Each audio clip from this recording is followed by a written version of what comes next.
Assalamualaikum warahmatullahi wabarakatuh. Alhamdulillahirrahmanirrahim. Pada hari ini kita dapat bertemu lagi, bertatap muka untuk belajar bersama lagi. Nah, di sini kelasnya siapa? Nah, ayo Ervin, sebelum pelajaran dimulai, dibimbing temannya untuk membaca doa bersama-sama. Ya, di depan ini gak apa-apa. Yo.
Semoga pembelajaran hari ini dapat berjalan dengan lancar. Biasanya kita kalau sebelum mulai pembelajaran kan biasanya menyanyikan lagu Indonesia Raya dan Sumpah Pemuda ya.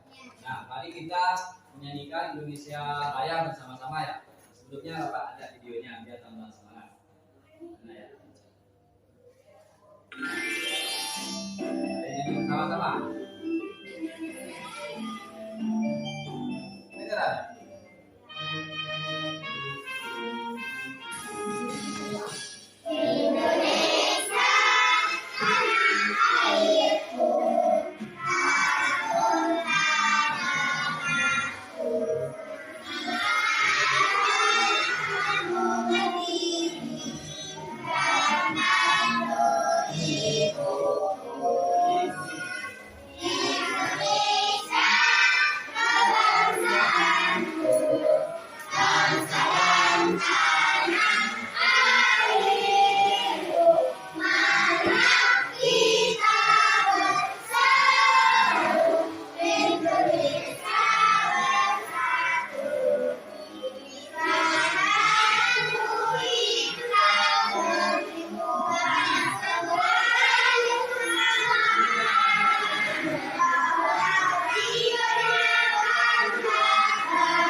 setelah kita menyanyikan lagu Indonesia Raya bersama-sama dilanjutkan dengan Pancasila dan terakhir barusan Sumpah Pemuda. Nah, di sini Bapak bertanya, di sini siswanya ada yang nggak masuk nggak? Ada teman kalian yang nggak masuk nggak? Masuk semua. Semua. Alhamdulillah kalau masuk semua. Sekarang kalian keluarkan tema 4 ya.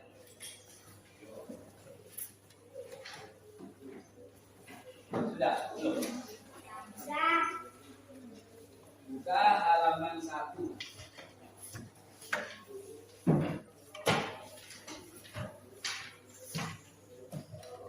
Sudah. Nah, di sini Bapak tanya, di situ ada bacaan apa? Ada tentang teh ya. Nah, coba perhatikan di depan. Nah, ini Bapak punya sesuatu, ini apa? Tahu kalian? Ini warnanya teh, bukan tehnya ya. Tehnya ada di dalam. Nah, di sini siapa yang suka minum teh? Tadi sudah minum teh? Biasanya pagi-pagi itu minum teh ya. Nah, kalian tahu nggak manfaat dari minum teh? Untuk apa? Coba ngacungkan tangan biar ingat dengan sama-sama. Untuk menyegarkan badan. Untuk menyegarkan badan. Selain itu, untuk menyegarkan badan. Untuk apa lagi? Ya, salah satunya teh itu bermanfaat untuk menyegarkan badan dan juga bermanfaat ya badan ya, menyegarkan badan ya, sama ya. Nah, selanjutnya di situ ada halaman 1 tempat hidup tanaman teh. Nah, ayo kita membaca bersama-sama tentang tempat hidup tanaman teh. Ayo, mulai bacanya.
Kalian sudah membaca tentang tempat hidup tanaman teh ya. Nah, jadi teh itu merupakan minuman yang banyak dikonsumsi oleh masyarakat di berbagai belahan dunia, termasuk kita Indonesia juga ya. Nah, biasanya setelah kalian baca itu tempat hidup daun teh itu di mana? Yang ada di buku bacaan itu. Ya, coba tangan, di mana? pegunungan. Ya, teh itu dapat tumbuh di tempat tertentu ya. Kalau misalnya ditanam di sini tumbuh nggak? Kenapa nggak tumbuh? Karena bukan tempatnya ya. Ya, di sini tanaman teh itu biasanya tumbuh di tempat yang sejuk. Contohnya seperti di wilayah pegunungan. Nah, di sini siapa yang pernah ke Malang? Malang, tahu Malang? Nah, di Malang biasanya banyak pegunungan ya. Banyak stroberi, banyak sayur-sayuran ya. Tumbuh-tumbuhan yang memerlukan udara sejuk. Nah, termasuk teh. Teh itu dapat tumbuh di udara atau di tempat antara 4 derajat Celcius sampai 25 derajat Celcius yang cukup mendapatkan curah hujan. Nah, bisa kita menanam teh atau stroberi di tempat di Madura seperti di sini. Kira-kira bisa tumbuh apa tidak tehnya? Nah, alasannya kenapa kok tidak bisa tumbuh? Apa? Apa? Coba yang keras. Biar temannya dengarkan semua. Karena di sini bukan tempat yang landai, di sini tidak ada curah hujan. Nah, ya, karena di Madura ini cuacanya berbeda ya dengan cuaca yang di daerah pegunungan yang sangat dingin. Kalau di Madura itu, misalnya coba Bapak tanya, di wilayah Madura ini yang cocok dibuat tanaman apa saja? Contohnya, biasanya jagung.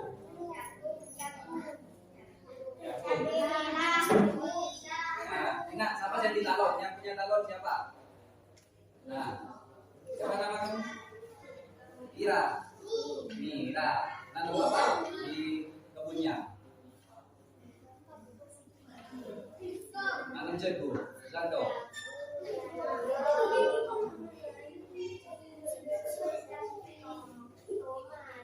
Sudah panen apa belum? Kapan panennya biasanya kalau sudah belum? Teman ngomongin Bapak. Nah, berapa bulan? Dijual ya, bisa dijual, dimanfaatkan ya, bisa dijual, digoreng, apa dikelah kayak kemarin kita belajar membuat tape ya. Nah, itu salah satunya kalau di Madura itu tidak cocok untuk ditanam teh. Nah, teh itu berfungsi untuk mencegah terjadinya erosi.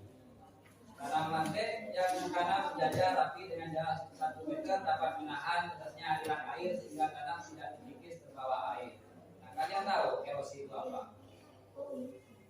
Ya, nggak tahu. Nah, erosi itu proses di kenapa? Nggak ada. Nah, ya. Erosi itu proses pengikisan batuan atau tanah maupun padatan lainnya yang disebabkan oleh gerakan air, es atau angin. Biasanya kalau pegunungan itu ya penanaman teh itu modelnya kan di pegunungan ya. Sini, nggak apa-apa lah. Biasanya tempat media tanamnya kalau sawah di Madura kan hanya lurus gini ya. Nah, kalau misalnya dibuat terasering atau perpanjang gini ya, cara agar air yang mengalir dari atas itu tidak mengikis tanahnya ya, sehingga merusak dari tanah teh tersebut. Jadi dibuat apa ya? Terasering, rasanya terasering.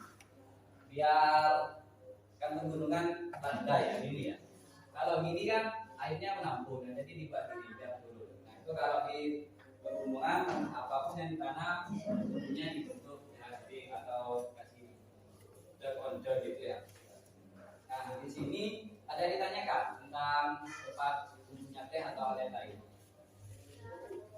Kenapa sudah paham semua? Nah, di situ kan setelah kalian membaca di halaman 2, coba buka halaman 2. Nah, gimana ini? Kan itu semua. Nah, ayo, mari tambah semangat kayak biasanya.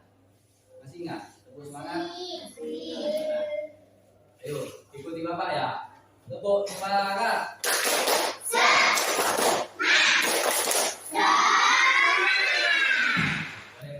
Satu lagi. Tepuk semangat.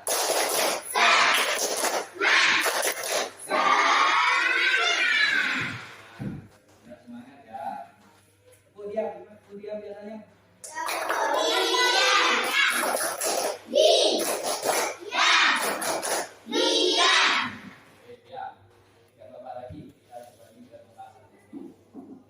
Sudah dibuka halaman enggak?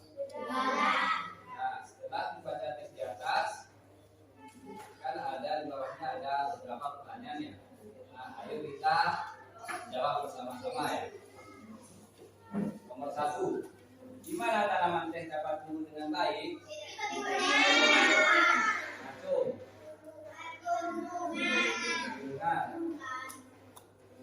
Dan di mana tanaman teh dapat tumbuh dengan baik? Nah, terus, nah ya yang jawab.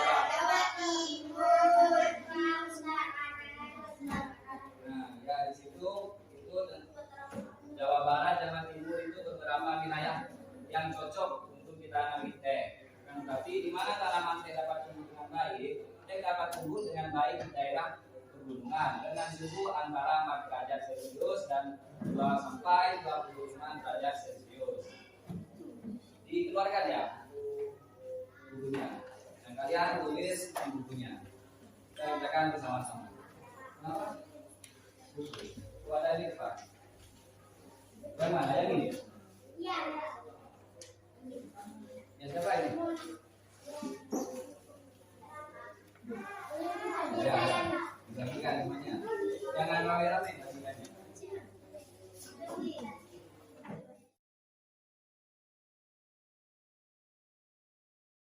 Di mana tanaman teh dapat tumbuh dengan baik? Ayo dibaca bersama-sama.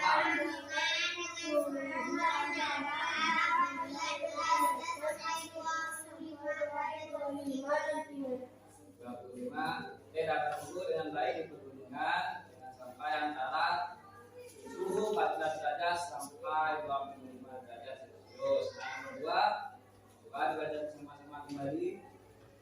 Bagaimana?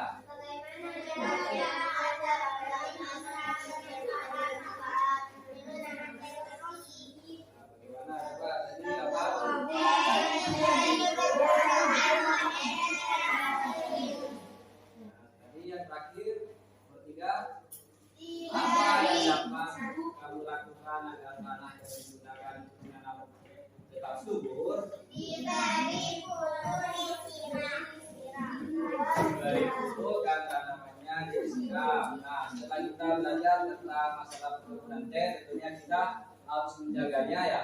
Apapun tanamannya kita harus rawat agar tanamannya itu tetap baik. Gimana caranya? Kita harus menjaga keseimbangan alamnya, baik dari tanahnya, cara kita, ya dari SDM-nya juga. Nah, selanjutnya kita akan membahas tentang keseimbangan alam. Nah, itu. Nah, coba Bapak ada video pembelajaran, kalian simak baik-baik ya. Nanti kalau kita bahas bersama-sama setelah kalian simak videonya. Belajar pada tema 4, subtema 1 dan pelajaran ilmu pengetahuan alam. Dengeran kan? Intinya keseimbangan alam dan kelestarian sumber daya alam. Upaya menjaga kelestarian sumber daya alam sangat penting. Pelestarian sumber daya alam bertujuan agar sumber daya alam tidak habis. Dengan begitu, keseimbangan alam akan tetap terjaga kelestariannya.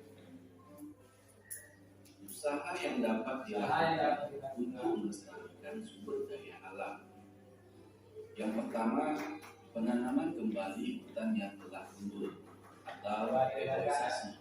Kedua, membuat tambak ikan dan udang di aliran sungai. 3, meningkatkan penggunaan sumber daya alam. Pentingnya menjaga keseimbangan alam dan kelestarian sumber daya alam.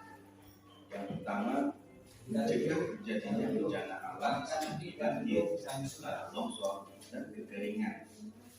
Yang kedua, menjaga kelangsungan hidup manusia, hewan, dan tumbuhan. 3, menjaga pasokan sumber air bersih. Yang keempat, mencegah terjadinya perubahan cuaca dan musim yang ekstrim. Yang kelima, menjaga keanekaragaman sumber daya alam seperti hewan dan tumbuhan. 6, menciptakan lingkungan yang sehat dan bebas polusi. 7, menjaga pasokan udara bersih.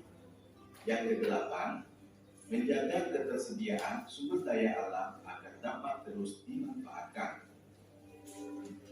Menjaga kelestarian pohon bakau dapat menjaga keseimbangan alam di daerah pesisir. Alasannya, pohon bakau berfungsi sebagai habitat Bakau itu teacher, teachernya. Pelajaran selanjutnya, kegiatan menjaga keseimbangan dan kelestarian sumber daya alam. Yang pertama, sumber daya alam sungai. Penyebab pencemaran sungai biasanya pembuangan limbah ke sungai, kemudian racun ikan. Nah, kita nggak boleh buang limbah sembarangan ya. Tidak membuang sampah ke sungai, tidak menggunakan bahan peledak atau racun ketika menangkap ikan, pembersihan dan pemeliharaan tumbuhan sekitar sungai. Selanjutnya, sumber daya alam laut. Penyebab pencemaran laut yaitu Ganti Bapak. limbah sungai. Aliran sungai akan menuju ke laut. Jadi, kalau sungai yang sudah terkena limbah akan berpengaruh juga dengan laut. Yang kedua, menangkap ikan dengan menggunakan racun dan bahan peledak. Yang ketiga, perubahan minyak dari kilang akan berdampak pada pencemaran laut. Selanjutnya, upaya pelestarian untuk sumber daya alam laut yaitu tidak mengambil atau merusak terumbu karang dan memelihara hewan laut. Yang kedua, tidak menggunakan bahan peledak, racun, dan utak harimau ketika menangkap ikan di laut. Selanjutnya, penyebab pencemaran udara. Penyebab pencemaran udara yaitu asap kendaraan, yang kedua asap mobil ataupun asap kendaraan bermotor. Yang kedua, asap pabrik. Ketiga, limbah rumah tangga, misalnya asap pembakaran sampah. Yang keempat, kebakaran hutan. Upaya pelestariannya yaitu menggunakan kendaraan umum untuk bepergian. Yang kedua, menanam lebih banyak pohon di lingkungan sekitar. Yang ketiga, berjalan kaki atau bersepeda ke tempat yang dekat. Berikutnya, sumber daya alam tanah. Penyebab pencemaran tanah yaitu limbah pupuk kimia dan pestisida yang digunakan petani di lahan pertaniannya. Yang kedua, kebakaran hutan. Ketiga, limbah sampah organik dan anorganik. Yang keempat, limbah dari pabrik yang berupa lumpur. Upaya pelestarian tanah yaitu menggunakan pupuk alami untuk memupuk tanaman. Yang kedua, menanam lebih banyak pohon agar tanah tidak tandus. Yang ketiga, tidak membuang sampah sembarangan. Sebutkan upaya pelestarian dapat dilakukan. Nah, itu lagi jelas apa Di video kali ini, ya, sudah paham tadi yang disampaikan videonya.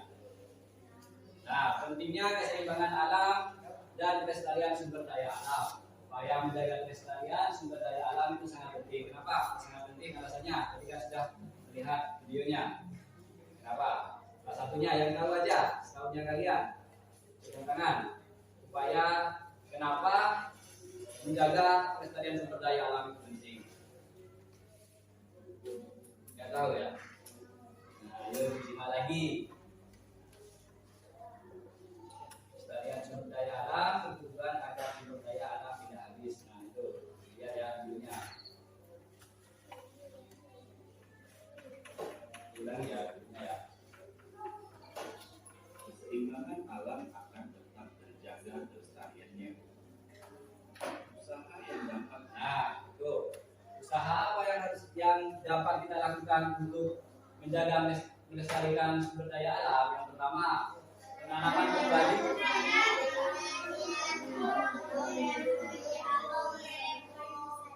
Reboisasi ini penghijauan.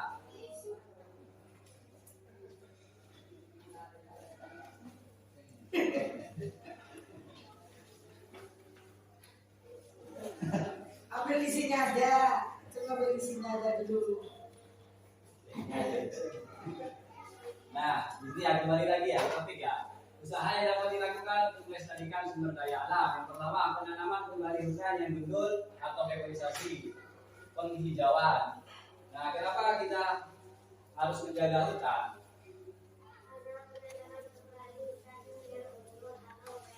Nah, ya, karena kalau hutannya gundul itu akan mengakibatkan berbagai macam bencana. Salah satunya itu banjir ya, banjir, longsor dan lain-lain. Yang kedua, kita baca bersama-sama.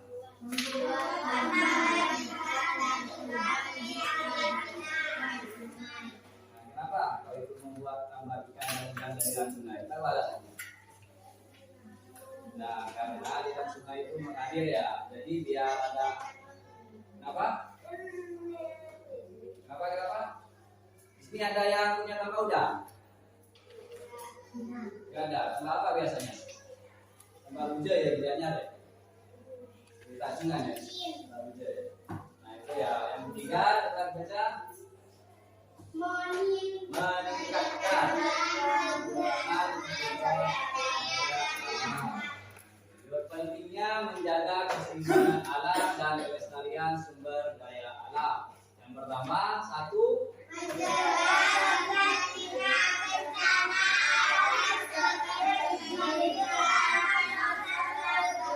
nah, salah satunya untuk mencegah tanah longsor dan banjir apa tadi? Yang pertama tadi, reboisasi atau penanaman hutan kembali, penghijauan ya, biar hutannya itu tidak tandus, tidak kering. Yang kedua,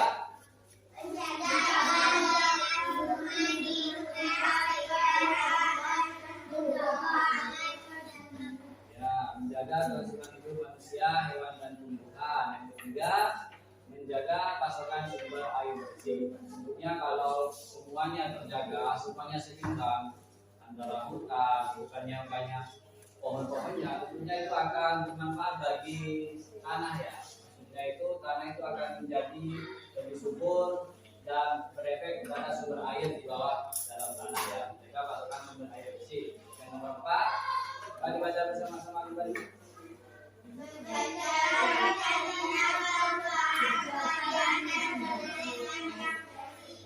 Nah, mencegah terjadinya perubahan cuaca dan musim yang ekstrim. Nah, kenapa? Tentunya kalau misal tidak ada hutan, tentunya cuaca akan tambah panas ya. Tidak ada naung, tidak ada tempat teduh. Nah, hutan itu juga berfungsi sebagai apa? Sebagai apa?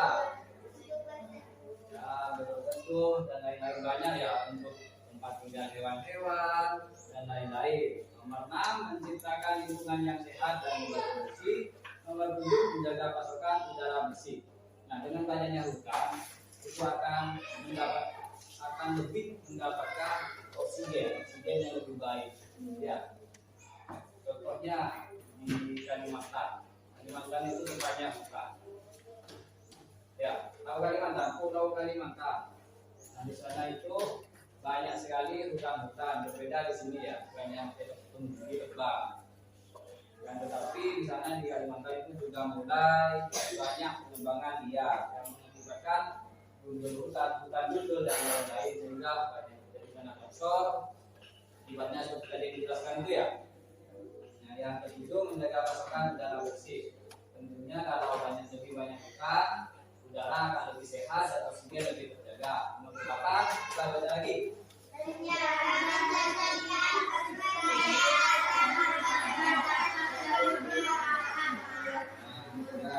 Sekali yang dapat kita manfaatkan dari alam. Misalnya kita ambil contoh hutan, kayunya dapat ditebang, dia dibuat apa?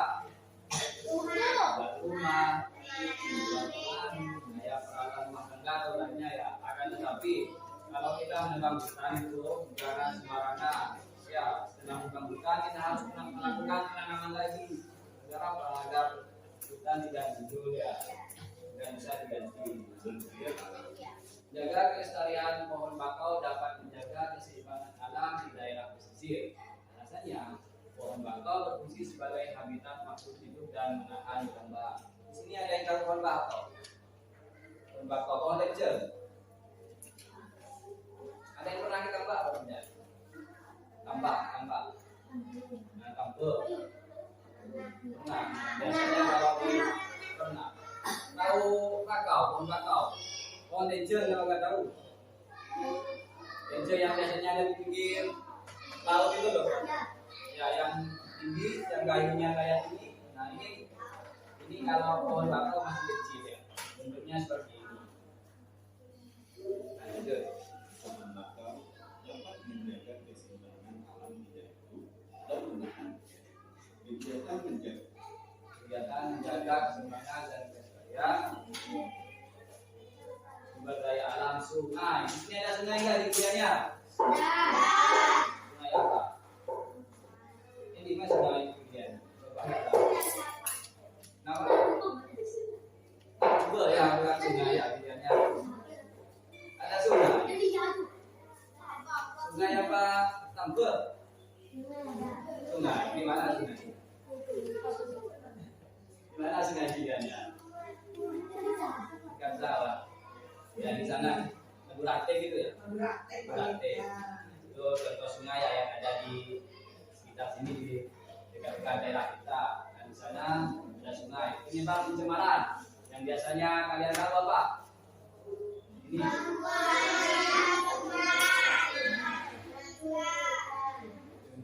Kalian pernah lihat nggak sungai yang sangat tercemar?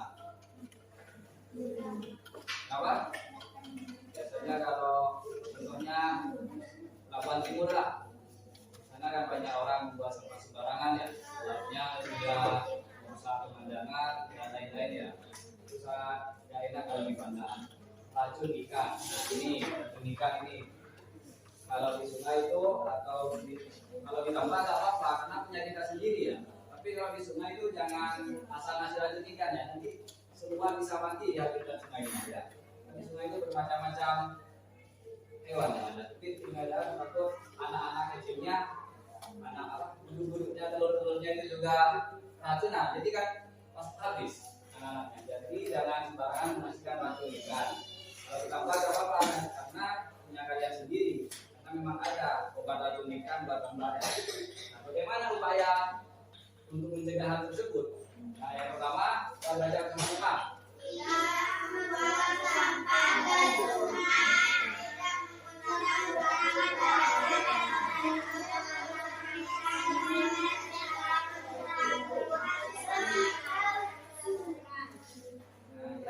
Upaya pelestarian dapat kita lakukan itu juga bukan hanya itu saja, tapi paling penting itu kesadaran diri dari kita sendiri. Cuma kalau kita tidak sadar akan bahayanya itu, kita pasti akan terus menerus membuang sampah sembarangan, bukan karena disuruh, tapi karena kesadaran diri dari kita sendiri. Ya, itu pentingnya dari kesadaran diri untuk tetap menjaga pelestarian sumber daya alam. Contohnya di sungai, tidak membuang sampah ke sungai. Misalnya melihat orang lain yang membuang sampah, apa yang harus kita lakukan?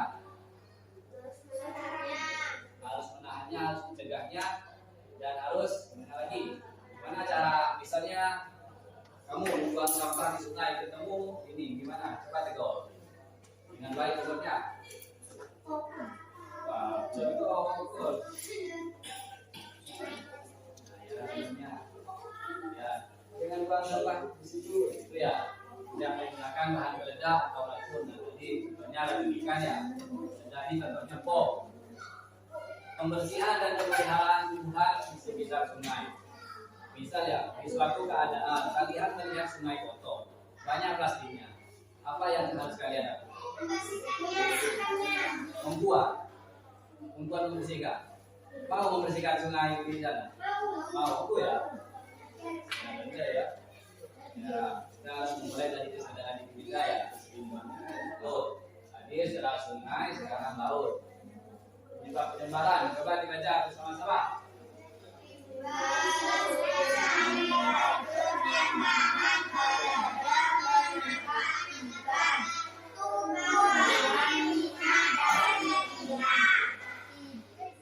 Nah, yang pertama limbah sungai.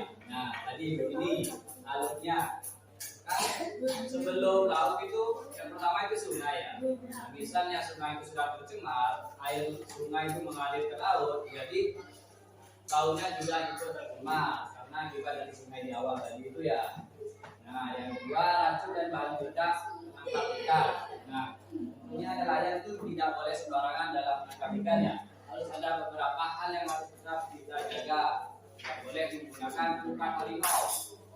harimau itu apa?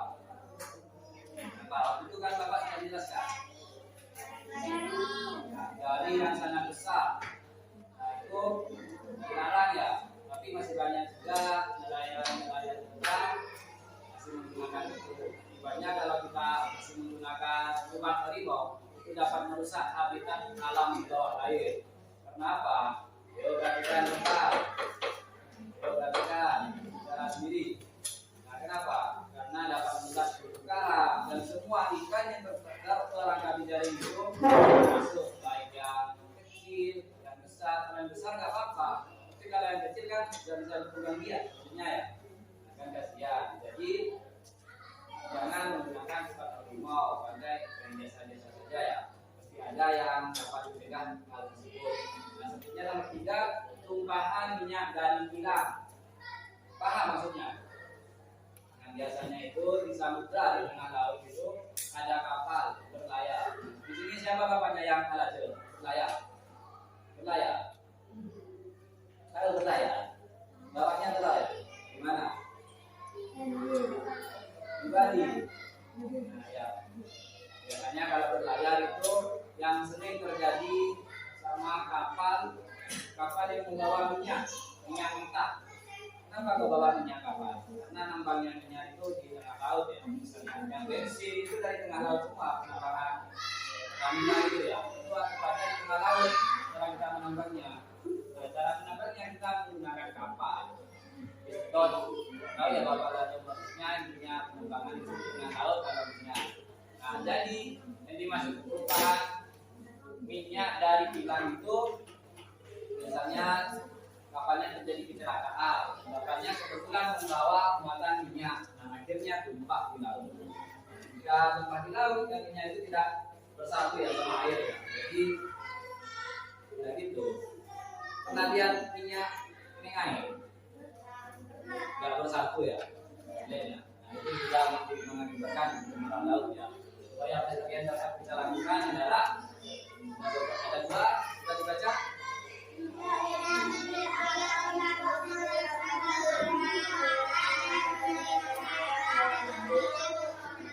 Sebab pencemaran udara pertama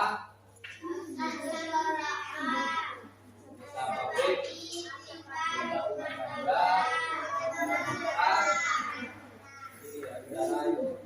yang kita hirup setiap hari.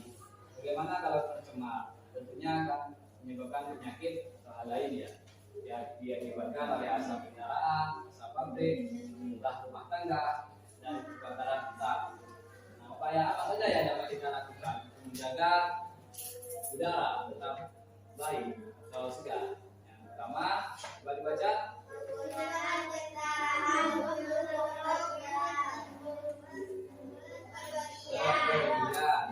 Nah, kenapa? Kan sekarang kita sudah punya sepeda motor aktif, sepeda motor semua. Kita gengsi. Nah, di sini kita diharapkan menggunakan kendaraan untuk bepergian. Nah, semakin sedikit kendaraan kan, semakin sedikit juga yang asap yang keluar dari knalpot ya. Nah, itu ya kenapa kita disarankan untuk menggunakan kendaraan umum saat bepergian. Selanjutnya,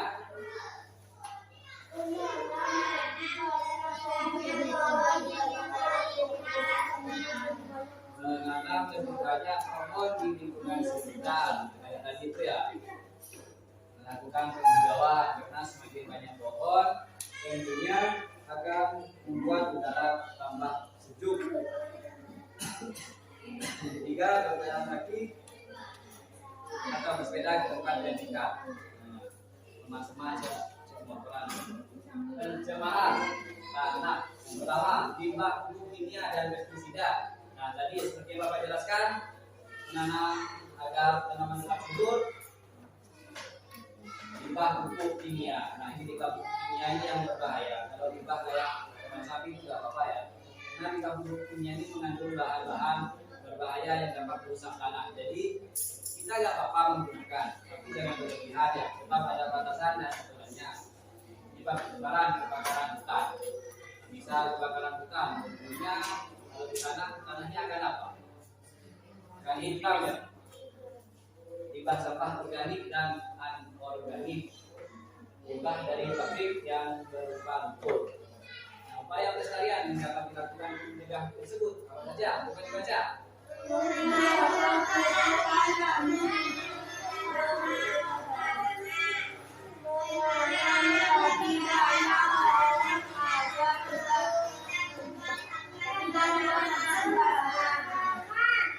Nah ya, menggunakan pupuk alami untuk memupuk tanaman seperti tadi. Misalnya siapa yang punya kebun tadi? Bu ya, tanam gandum. Jadi kasih pupuk apa? Pupuk kotoran sapi. Ya, ya itu baik gitu ya. Tidak merusak ke tanahnya, juga menyusahkan ke tanamannya. Menanam lebih banyak pohon agar tidak tandus.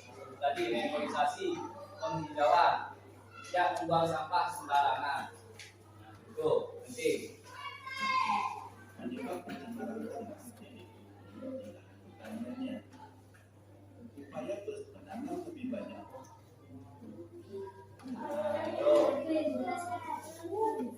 Sebutkan upaya pelestarian yang dapat dilakukan bila sungai tercemar seperti gambar berikut. Nah, ayo siapa yang tahu? Upaya apa saja yang dapat dilakukan untuk apa? Yang dapat dilakukan jika sungai tercemar seperti berikut. Nah, tadi siapa yang membersihkan seperti itu ya? Tidak, bukan. Ini orang ada di pinggir ini. Nah itu, di mana kayak ini? Nanti ya seperti ini. Di mana? Di kamar ada enggak?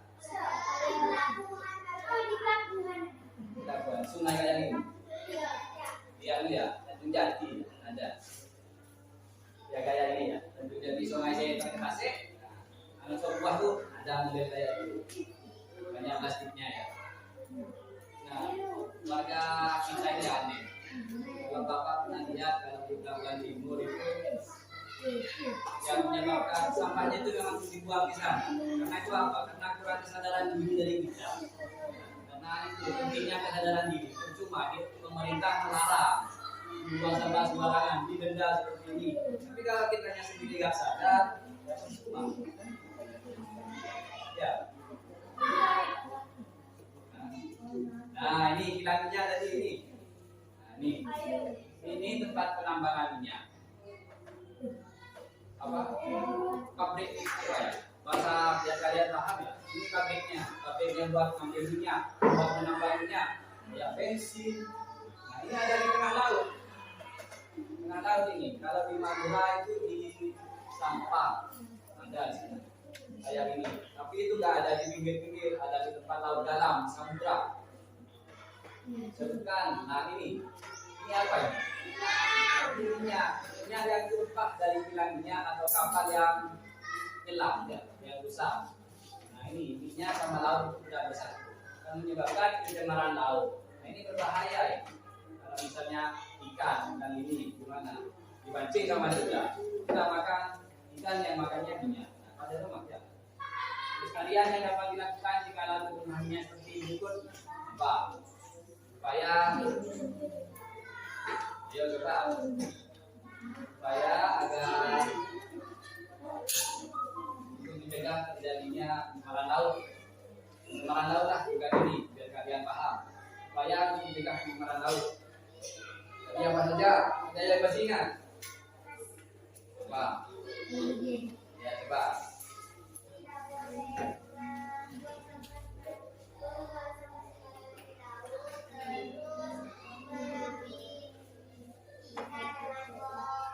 Bukan semua ya. Contohnya ya.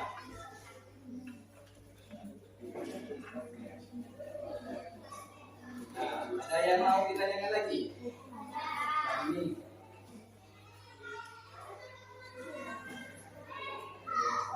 Sampai kita di sini pembahasan ini sudah selesai. Nah, ayo sebelum Bapak lanjut, ada yang mau ditanyakan atau tidak? Ya, nah sekarang buka halaman 4. Halaman 4.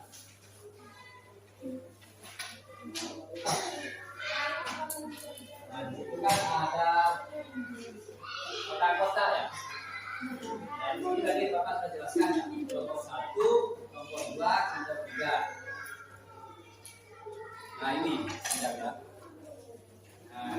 Coba perhatikan, coba. Nah, kalian kasih dulu bersama kelompoknya ya. Nah, coba kalian isi. Kenapa menjaga keseimbangan alam dan kelestarian sumber daya alam penting? Nah, kalian isi di sini. Melakukan reboisasi. Nah, ya, isi. Oh, ya, jangan isi di bukunya ya. Ditulis di buku tulisnya ya. Misalnya kan nomor 1, 2, 3 ya. Saya apa lagi? Cukup 5 saja. Contohnya, ya 5. Dikerjakan bersama-sama ya, kerjasama ya. Jadi dikerjakan bareng-bareng. Kenapa? Ya, nggak apa-apa. Baca tinggal langsung aja. Ya.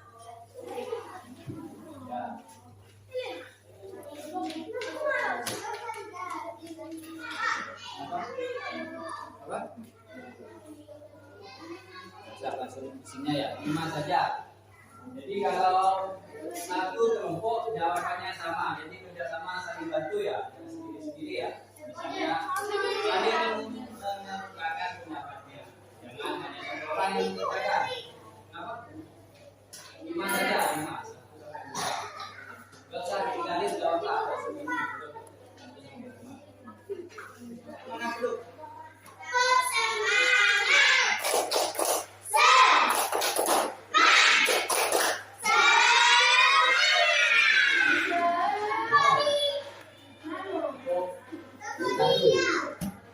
Satu.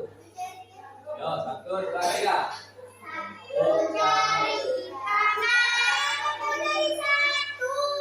Satu.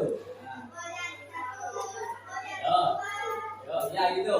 Sama-sama. 1, 2, 3.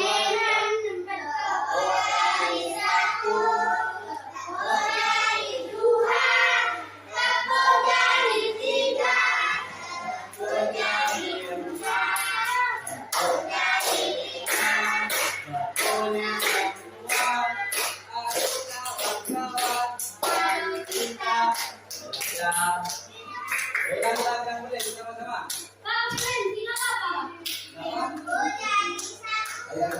Ayo, nanti. 1, 2, 3.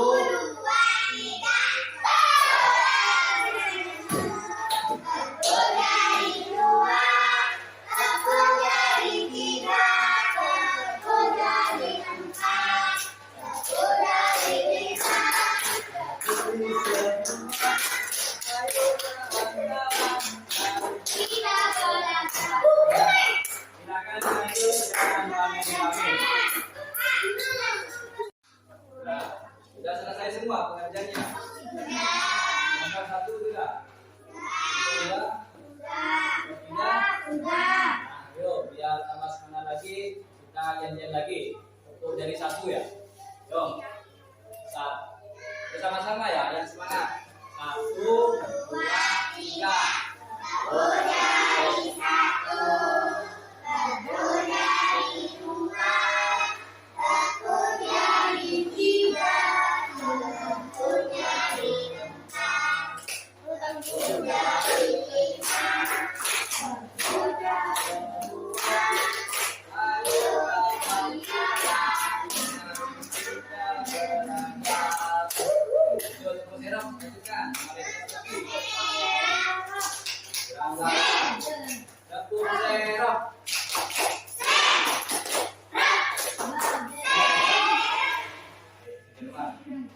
Saya duluan, yang baca hasilnya juga. Yuk. Siap. Nah, coba kelompok tengah dulu, kelompok 2. Coba dibaca hasilnya. Kita baca di depannya ya. Di depan ya, Yasmin depan aja. Perwakilan aja. Bareng ya. Tidak bareng-bareng. Awas hati-hati kabel. Baca.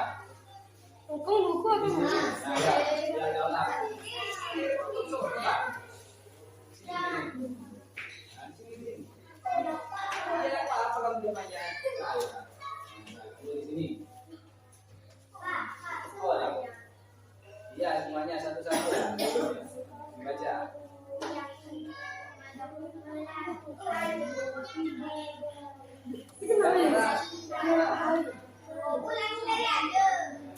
Keras.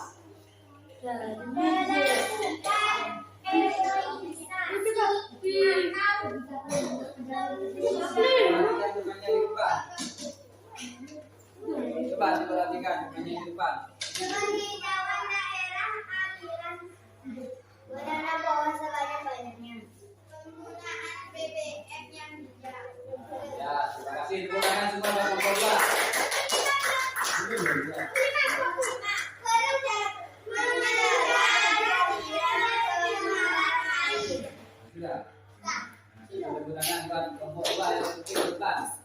Mana? Oh, tadi lagi kabel. Oke, jawaban dari kelompok 1, kelompok 2, dan kelompok 3 semuanya sudah benar. Ayo coba perhatikan lagi. Ayo tepuk share boleh.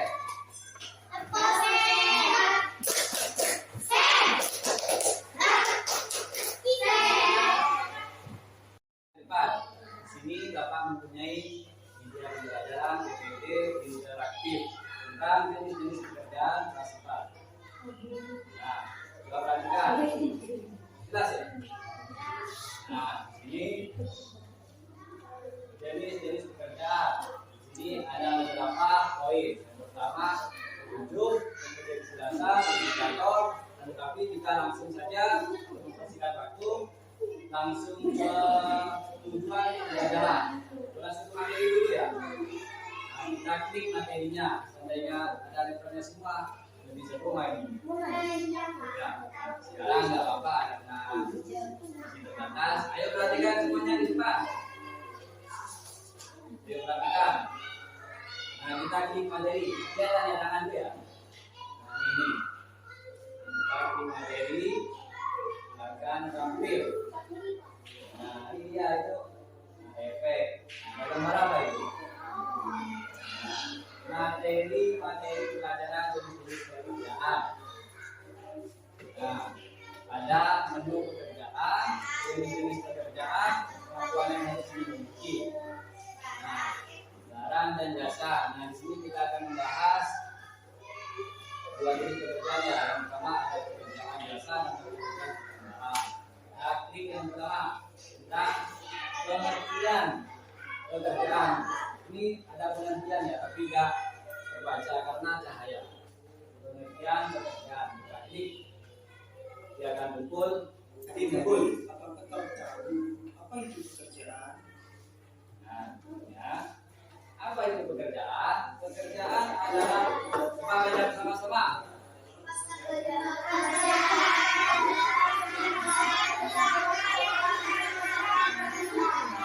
Nah, pekerjaan adalah usaha yang dilakukan seseorang untuk mendapatkan penghasilan.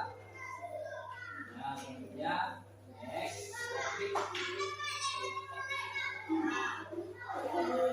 Nah, di sini itu ada pekerjaan yang menghasilkan barang dan keterangan.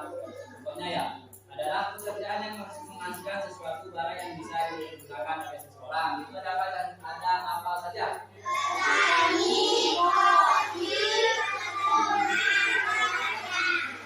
Nanti kita bahas satu persatu, mulai dari petani dulu ya. Petani. Gambar apa itu? Ini gambar apa? Mana? Ada.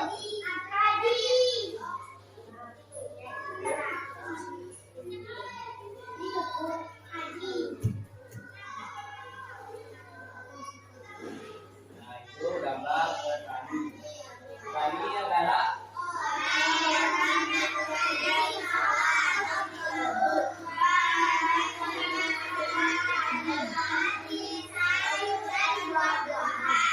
namanya ya petani ya. Jadi seperti contohnya petani teh ya kalau di sana ya petani gandum, petani jagung, nah semua ya yang menanam itu namanya petani.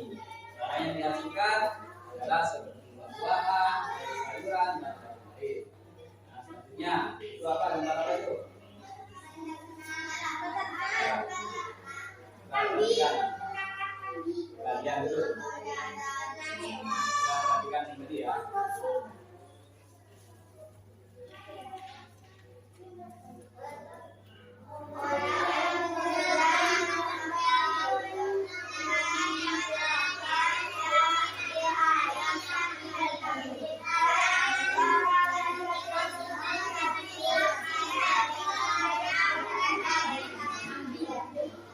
Nah, ya, itu di sini di depan ini adalah tampilan seorang peternak.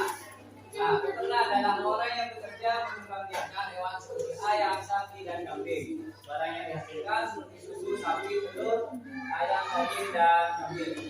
Daging kambing. Di sini siapa yang punya hewan ternak? Kenapa?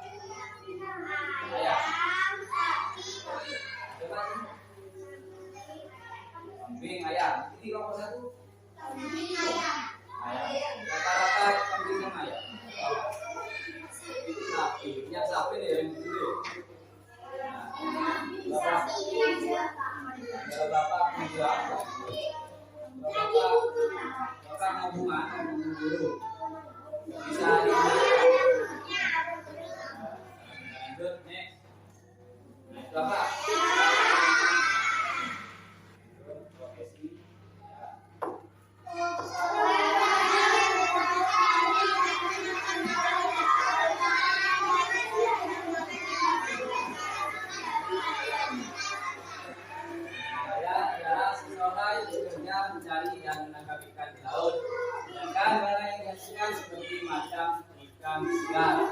Ya, contohnya itu contoh pekerjaan saya. Apa itu? Coba dibaca.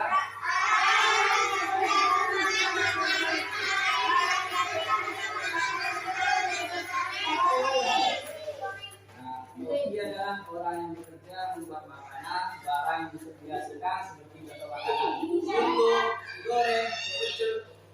Ya, koki juga saya baca. Koki itu kayak yang diambil. Restoran koki ya. Kalau di sini ada. Pedagang. Siapa yang mau jadi koki? Koki apa? Astronot. Astronot mas kaki itu loh. Ya. Belajar sekolah kopi ya. Nah, ini sekarang kembali di kampung biar kalian tahu tampilan ini ya. Nah, jadi tadi kita sudah membahas tentang pekerjaan yang menghasilkan barang. Selanjutnya kita akan menjelaskan pekerjaan jasa. Mana tangannya ini? Ini jasa. Pekerjaan yang menghasilkan jasa. Coba ini dibaca sama-sama.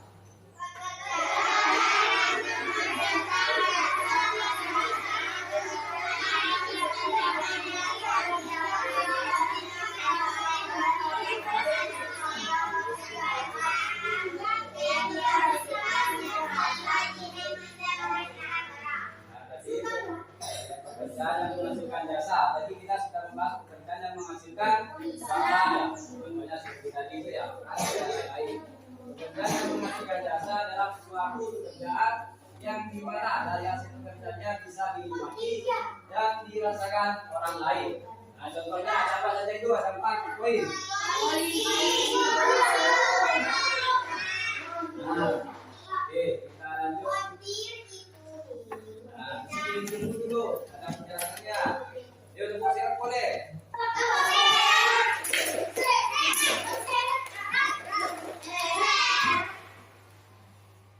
Diam lagi.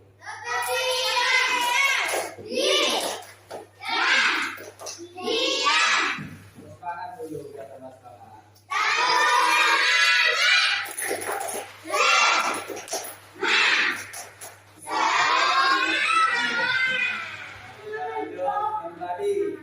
Yuk, perhatikan situ. Mau dilanjut apa enggak ini? Kondisi.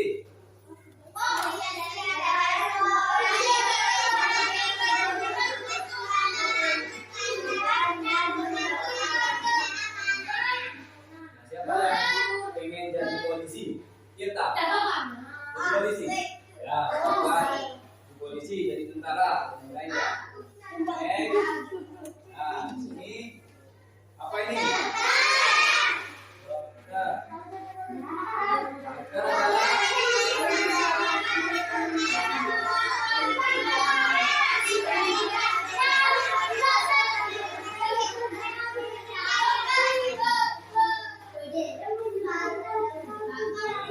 dokter adalah seseorang yang bertugas untuk mengobati pasien yang sedang sakit atau terluka dan dokter bekerja di rumah sakit ya.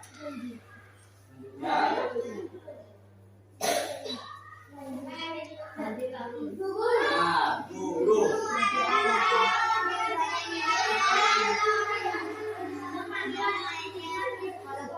Guru adalah orang yang mengajarkan pendidikan di sekolah. Nah, Bapak ini sebagai apa? Polisi apa seorang dokter? Ini dokter ya? Ya. Oh ya, saya tadi sini pengen jadi guru. Guru apa? Guru apa?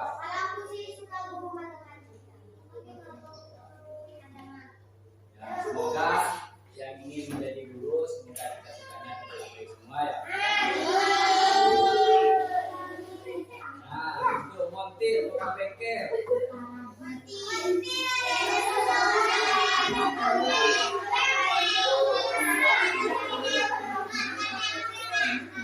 Ya, ini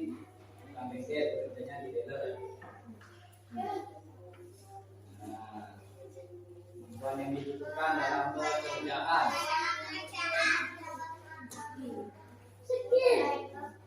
Lagi.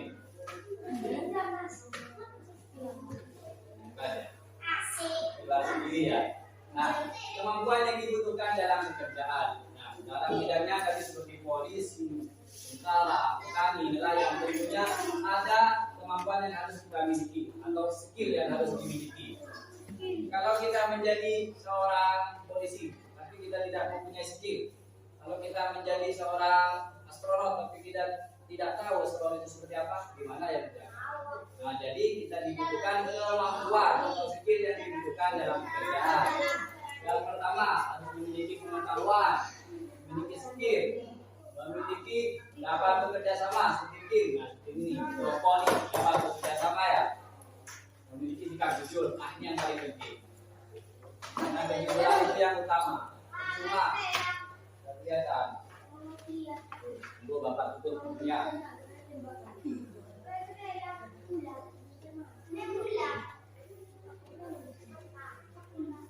Ya apa adanya ya.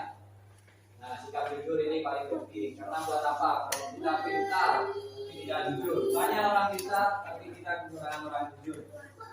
Ya, maksudnya sikap sopan santun. Nah, ini yang harus perlu kalian ingat. Sopan santun itu paling penting.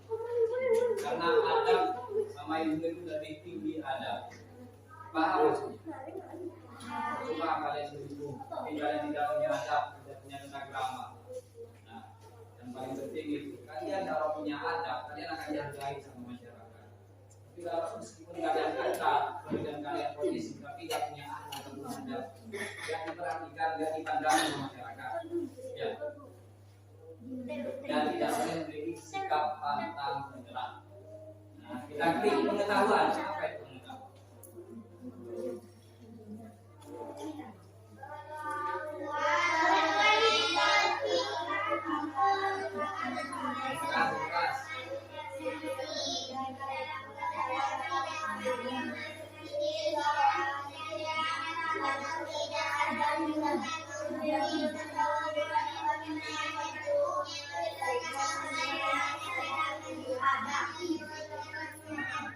Jadi itu pengetahuan dapat dikatakan sebagai fondasi dasar yang harus dimiliki dalam bekerja. Karena pengetahuan adalah skill yang harus kita punya. Percuma kita tidak punya pengetahuan pada bidang kita. Ya, kita klik bekerja sama. Apa kemudian dapat bekerja sama?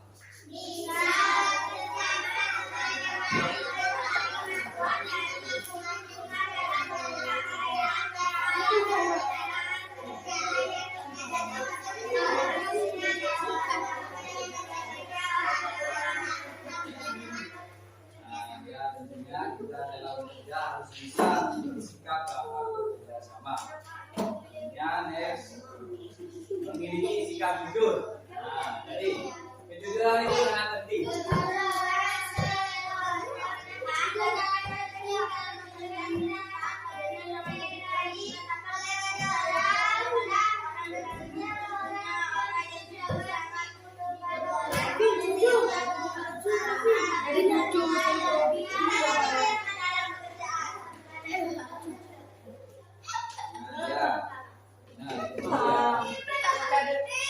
Ayo perhatikan, ini bicara sendiri. Belajar kamu bermain. Jadi perhatikan Bapak. Ya, perhatikan Bapak ya. Katanya ingin jadi polisi. Yang polisi harus memiliki pengetahuan, harus pintar. Kalau pintar, tidak pintar, tidak bisa. Yo, tuh. Ayo perhatikan kembali. Memiliki sikap jujur. Jujur itu paling penting. Selanjutnya sikap sopan santun. Sopan santun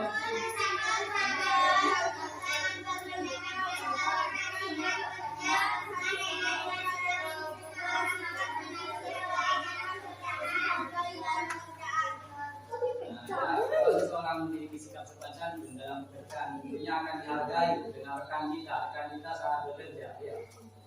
Sopan santun sangat perlu juga untuk mendapatkan keberhasilan kerja. Karena dengan sikap ini seseorang akan selalu dihargai. Nah, seseorang akan selalu dihargai. Nah, sikap pantang menyerah dan berdaya juang. Apa yang jelaskan? Nah, ini sikap pantang menyerah dan berdaya juang. Ayo perhatikan nomor 3 ini orang terus ya. Ayo sini. Pak Tirta, masih Pak. Ayo baca. Bisa baca? Sudah, itu. Dengan rame, perhatikan. Perhatikan depan. Tepuk semangat, kurang semangat.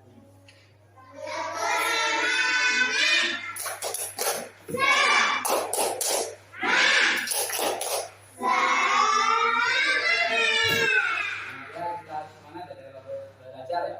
Sikap pantang menyerah. Sikap pantang menyerah atau sikap yang dimiliki daya juang tinggi merupakan sikap yang perlu dimiliki untuk selalu semangat untuk mencapai keberhasilan. Nah, tidak mudah menyerah tanpa pantang menyerah. Ya, harus selalu berjuang. Nah, selanjutnya, ayo saatnya kita kuis. Nah, sekarang keluarkan buku tulisnya.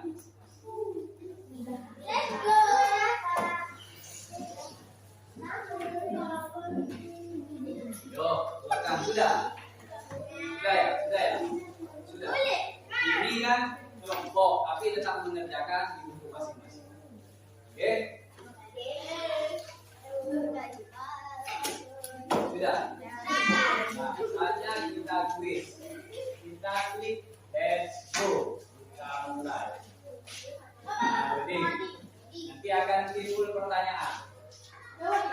Nah, di situ.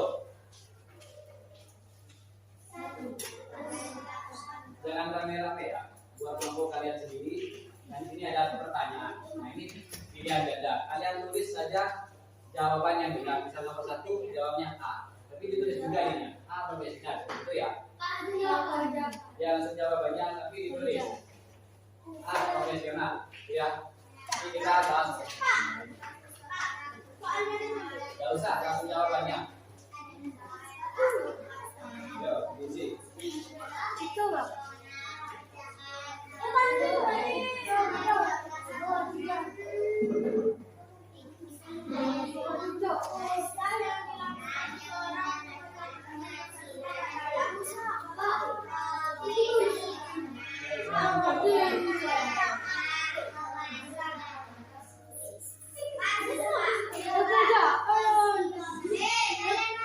Ini ya. Perhatikan bacanya di dalam. Ya, Bapak yang membacakan soalnya, kalian hanya jawab saja. Ya. Jangan bilang-bilang sama kelompok sebelah. Ayo, sudah semua kelompok 3. Sudah nomor 1. Ayo. Ini nggak bisa harus bersama-sama loh. Kita nggak bisa bilang. Yo, sudah. Sudah. Kita udah tahu gampang itu ya.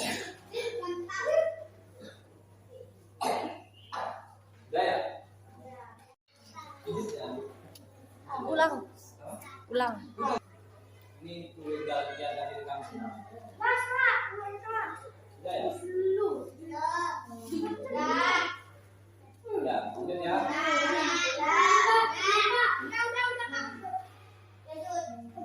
Lanjut. Nah,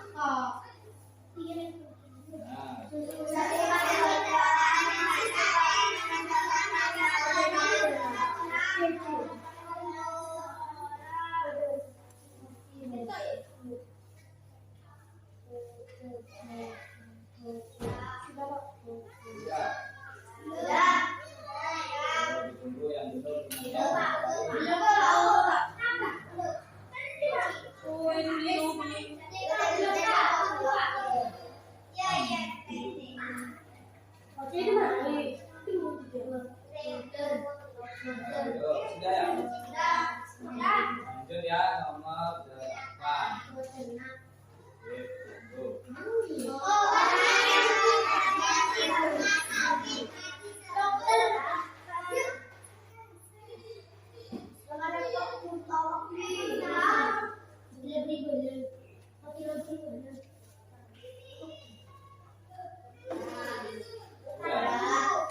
Ya,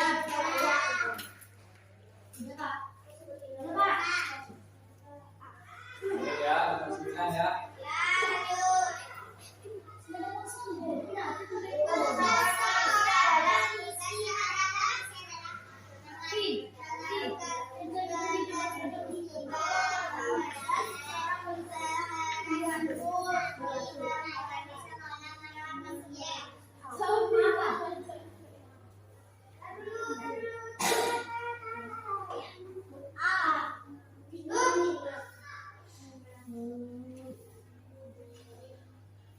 Tinggal seorang polisi.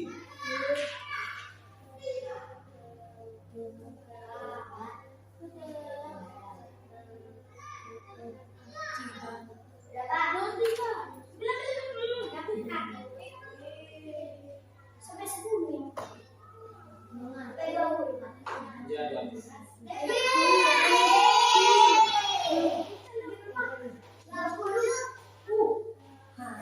Malah gampang, kalau nanti diaskan semua. Ini gampang bertanya. Kalau kalian mendengarkan penjelasan tadi pasti ini. Nah, tuh.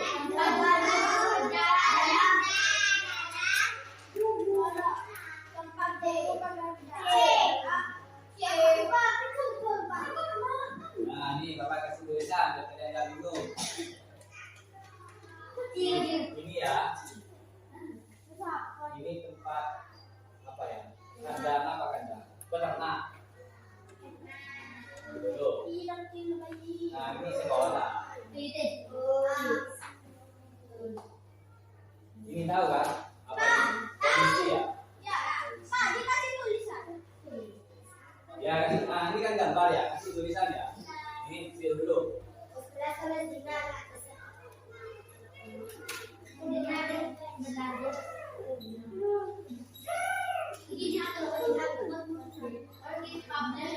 Nah, jadi kalian jangan digambar ya, tulis itunya aja ya. Udah. Udah. Udah.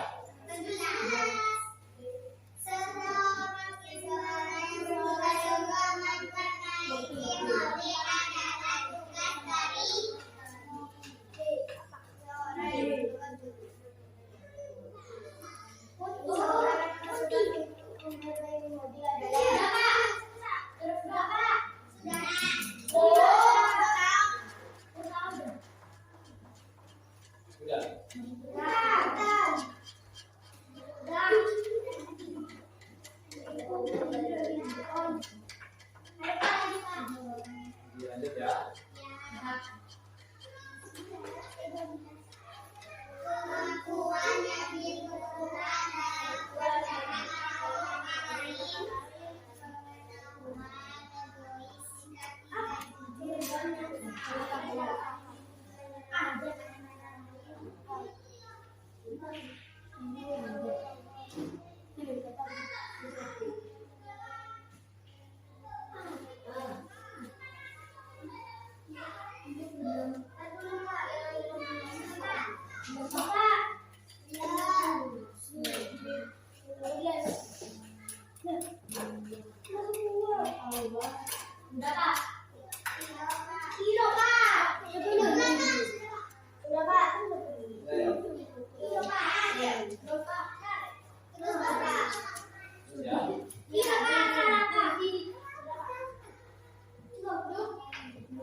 Kemahiran itu kemampuan.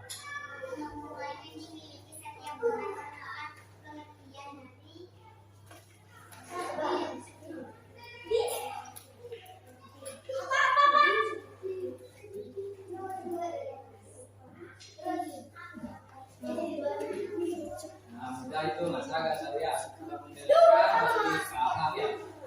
Ya, mudah. Mudah ya katanya. Mudah enggak.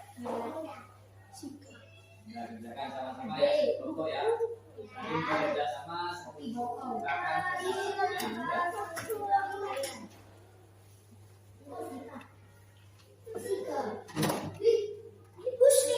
sudah ya. Panjangkan pendapatnya seseorang itu berbeda-beda. Harus saling menghargai ya. Jangan menjatuhkannya.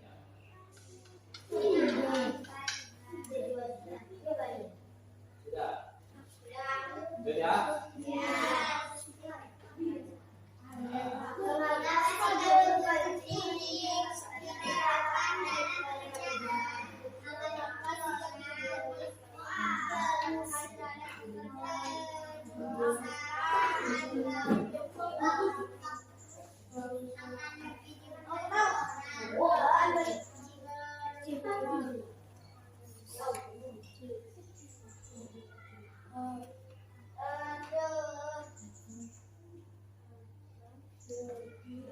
Boleh kan? Hah? Ini tanya kan.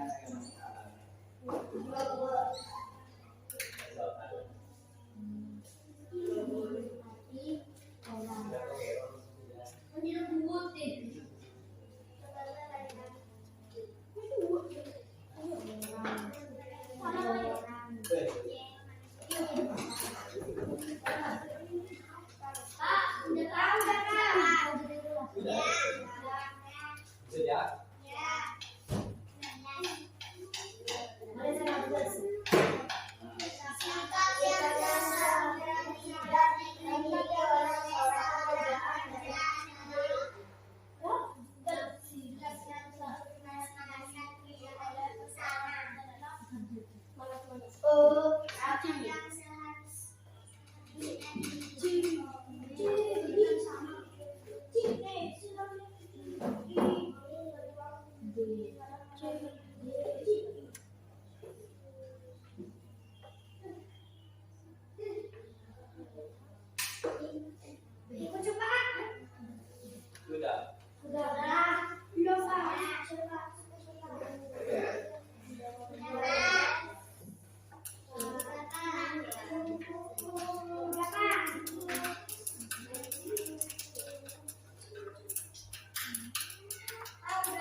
Ya.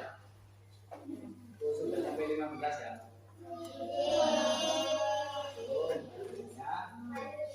Nah, ini kesimpulan tentang pekerjaannya. Masih ada lagi ya. Nah, kesimpulan dari penjelasan dari PPT interaktif ini adalah yang pertama, pekerjaan adalah usaha yang dilakukan seseorang untuk mendapatkan penghasilan. Yang kedua, jenis pekerjaan dibagi menjadi dua. Yang pertama tadi pekerjaan yang menghasilkan barang dan pekerjaan yang menghasilkan jasa. Contohnya yang barang seperti peternak, kopi dan lain-lain. Sedangkan yang menghasilkan jasa beberapa tingkat. Seperti apa contohnya yang menghasilkan jasa tadi? Guru, dokter, polisi dan lain-lain. Contoh pekerjaan yang menghasilkan barang adalah petani, ternak dan nelayan. Sedangkan jasa dokter dan polisi. Yang keempat, berapa? 5. Kemampuan yang harus dimiliki oleh seseorang bekerja antara lain harus memiliki skill, keterampilan, sikap jujur, sopan santun dan bekerja sama. Nah, tadi soalnya yang sudah kalian kerjakan ini dikumpulkan jadi satu ya. Mana pekerjaan hasilnya? Ini kelompok 1. Nah, ini sama-sama. Kalau berdiri coba. Berdiri. Aku buka nanti aku buka ya. Turun tangan.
semangat boleh. Tepuk semangat, mari jadi semangat.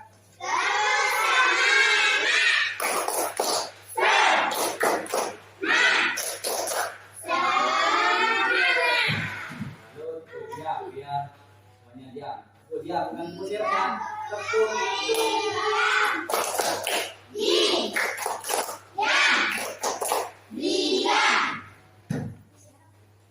Iya, benar ya. Diam. Nah, sini kita sudah nyanyi-nyanyi ya. Sudah dapat semangat apa tetap aja? Tetap. Mungkin orang siang apa deh? Di sini Bapak punya tampilan video manfaat dan terbawa. Hanya wawasan buat kalian. Coba diperhatikan.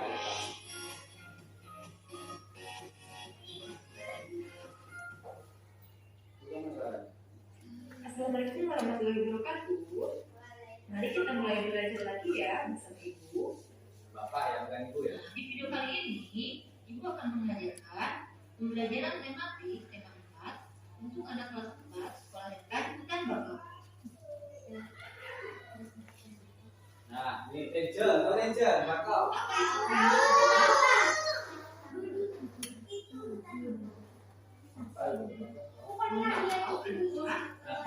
Iya, udah kedengar. Memiliki akar tunggal yang tumbuh menyembul dari batang bakau. Pohon bakau bisa tumbuh di lingkungan kadar dalam tinggi, terendam air, tanah berpasir, dan sedikit lumpur. Nah, setelah Ibu menyampaikan apa itu pohon bakau, tentunya pohon bakau itu memiliki manfaat yang penting bagi lingkungan di sekitar pantai.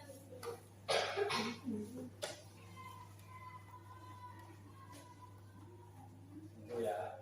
Nah, itu tahu kan hutan bakau seperti apa? Nanti Ranger di sungai-sungai bakau seperti ini. Manfaat hutan bakau. Nah, ada manfaat hutan bakau di sekitar pantai diantaranya yang pertama mencegah abrasi. Abrasi artinya pengikisan tanah oleh angin. Nah, tadi itu ya berhasil. Yang kedua mencegah erosi.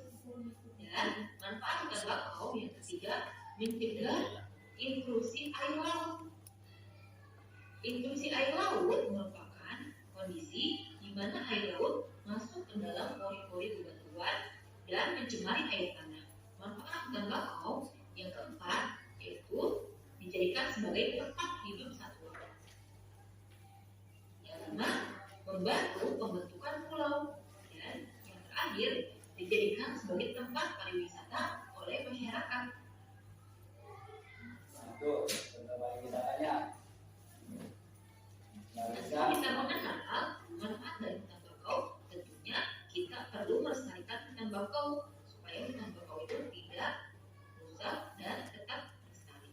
Kalau nggak bisa pantainya. Cara melestarikan tanaman bakau diantaranya yang pertama menanam kembali tanaman bakau di pinggir pantai. Nah, itu biar tidak terjadi erosi. Dan yang Abrasi. kedua menjaga kebersihan sekitar kawasan bakau. Yang ketiga membatasi kawasan pemukiman dan rumah bakau. Yang keempat membuat peraturan larangan penebangan hutan bakau. Nah, terima kasih untuk anak-anak yang sudah menyimak video pembelajaran Ibu. Mohon maaf. Nah, ya, sudah paham kan ini tadi tentang manfaat hutan bakau. Nah, di sini siapa yang ada yang mau ditanyakan? Ada ya. Selanjutnya ada podcast buat satu kelompok. Mudah ini, lebih mudah dari tadi. Ya ini soal evaluasi buat ini ya. Ini dikerjakan dan langsung di sini, langsung disilang. Terserah punya bolpen ya bolpen, punya pensil silakan pensil. Langsung dikerjakan di sini ya. Ini cara kerjanya satu kelompok. Itu ada nomor kelompok, kalian tulis nomor kelompoknya ya, sama nama anggotanya ya. Nah, kalau gambar nama anggotanya tulis salah satu aja ketua kelompoknya. Nah ini. Bingung apa tidak? Tapi dalam satu kelompoknya ada yang bekerja. Ya ikut membantu. Ada siapa? Ayo membantu. Gak ada ya? Sudah semua ya. Ayo perhatikan. Ayo diam lagi.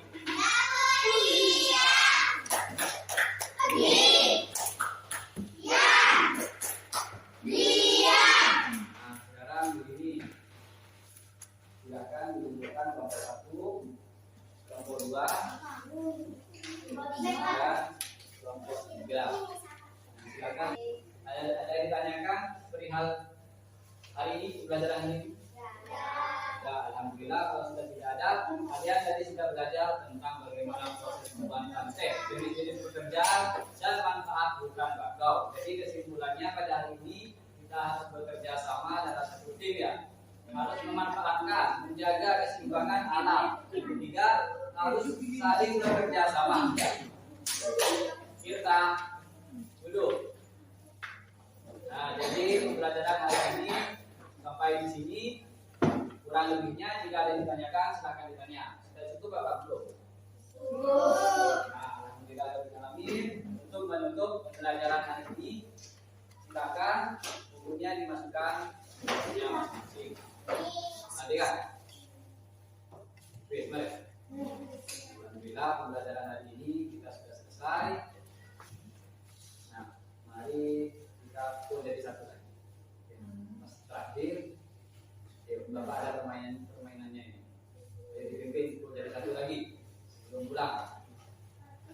1, 2, 3.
Bapak mohon maaf apabila ada kesalahan ya. Terima kasih. Wassalamualaikum